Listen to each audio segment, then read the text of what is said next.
बहुत बड़ी खबर, और इस बार हालात सिर्फ तनाव नहीं बल्कि एक ऐसे मोड़ पर पहुंच चुके हैं जहां से वापसी आसान नहीं दिखती। एक तरफ मिसाइलें दागी जा रही हैं, दूसरी तरफ तेल और अर्थव्यवस्था की चालें चली जा रही हैं, और तीसरी तरफ ऐसे बयान आ रहे हैं जो इस पूरे टकराव को और भड़का रहे हैं। कहानी शुरू होती है हिंद महासागर से, जहां रिपोर्ट्स के मुताबिक ईरान ने अमेरिका और ब्रिटेन के संयुक्त सैन्य अड्डे डिएगो गार्सिया को निशाना बनाते हुए 2 बैलिस्टिक मिसाइलें दागी। ये वही बेस है जो अमेरिका की इंडो पैसिफिक रणनीति का सबसे अहम हिस्सा माना जाता है। आदाब, नमस्कार, मैं अनीस अंसार और आप देख रहे हैं ग्लोबल आवाज, जहां मिलती हैं देश विदेश की बड़ी खबरें कम समय में ज्यादा जानकारी। दोस्तों, वीडियो अच्छा लगे तो लाइक करें और कमेंट में अपनी राय जरूर लिखें। चलिए आगे बढ़ते हैं। जहां से कई बड़े सैन्य ऑपरेशन कंट्रोल होते हैं, लेकिन इस हमले में सबसे अहम बात क्या रही? दोनों मिसाइलें अपने लक्ष्य तक नहीं पहुंच सकी, एक बीच रास्ते में ही फेल हो गई और दूसरी को इंटरसेप्ट करने की कोशिश की गई।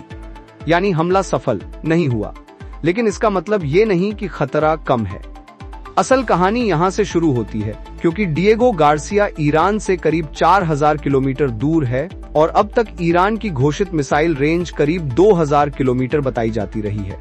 तो सवाल ये उठता है, क्या ईरान ने अपनी असली ताकत अब दिखाई है, या फिर ये सिर्फ एक संकेत है, एक चेतावनी? विश्लेषकों का कहना है, अगर ये क्षमता साबित होती है तो इसका मतलब है कि अब जंग का दायरा सिर्फ मिडिल ईस्ट तक सीमित नहीं रहेगा। यूरोप, हिंद महासागर और दूर दराज के अमेरिकी ठिकाने भी इस दायरे में आ सकते हैं। और यहीं से कहानी दूसरी दिशा में मुड़ती है, जहां एक तरफ मिसाइलें चल रही हैं, वहीं दूसरी तरफ अमेरिका ने ऐसा फैसला लिया है जिसने पूरी दुनिया को चौंका दिया है। डोनाल्ड ट्रंप प्रशासन ने ईरान पर लगे तेल प्रतिबंधों में अस्थायी ढील दे दी है। ओफक द्वारा जारी जनरल लाइसेंस यू के तहत ईरान को उन टैंकरों का तेल बेचने की अनुमति दी गई है जो 20 मार्च 2026 से पहले लोड हो चुके थे। यानी पहले से भरा तेल अब दुनिया में बेचा जा सकता है और उससे जुड़ी पेमेंट 19 अप्रैल तक की जा सकती है। अब यहाँ खेल समझिए, एक तरफ तनाव बढ़ रहा है, दूसरी तरफ तेल की सप्लाई को बनाए रखने की कोशिश की जा रही है। क्यों? क्योंकि अगर तेल सप्लाई अचानक रुकती है तो पूरी दुनिया में कीमतें आसमान छू सकती हैं। इस फैसले में सिर्फ तेल बेचने की ही नहीं, बल्कि शिपिंग, डॉकिंग, इंश्योरेंस सब कुछ शामिल है।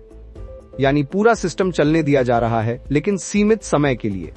और हाँ, इसमें भी शर्तें हैं। ईरान इस छूट के तहत उत्तर कोरिया, क्यूबा और रूस के कब्जे वाले यूक्रेन क्षेत्रों में तेल नहीं बेच सकता।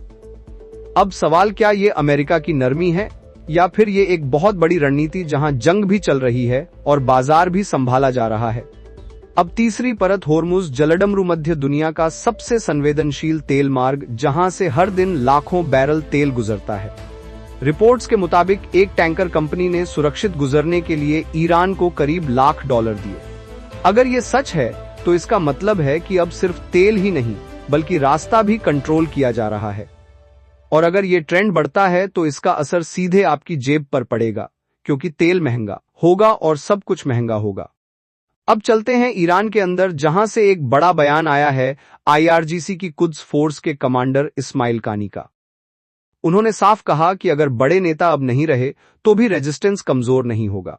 उन्होंने नए सर्वोच्च नेता मोजद्दबा खामेनेई के नेतृत्व की बात की और कहा कि वही वैचारिक रास्ता जारी रहेगा। यानी नीति वही रहेगी, रुख वही रहेगा, और शायद टकराव भी।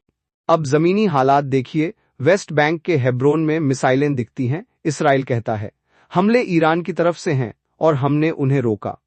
सऊदी अजो कहता है हमने दर्जनों ड्रोन गिराए। कुवैत कहता है हमने एयर डिफेंस एक्टिव कर दिया। यानी खतरा हर तरफ महसूस हो रहा है। और इसी बीच ईरान ने यूएई को सीधी चेतावनी दी, अगर अबू मूसा और ग्रेटर टुनब द्वीपों पर कोई कार्रवाई हुई तो रास अल खैमाह को निशाना बनाया जाएगा। यह सिर्फ धमकी नहीं, बल्कि एक नया मोर्चा खुलने का संकेत है।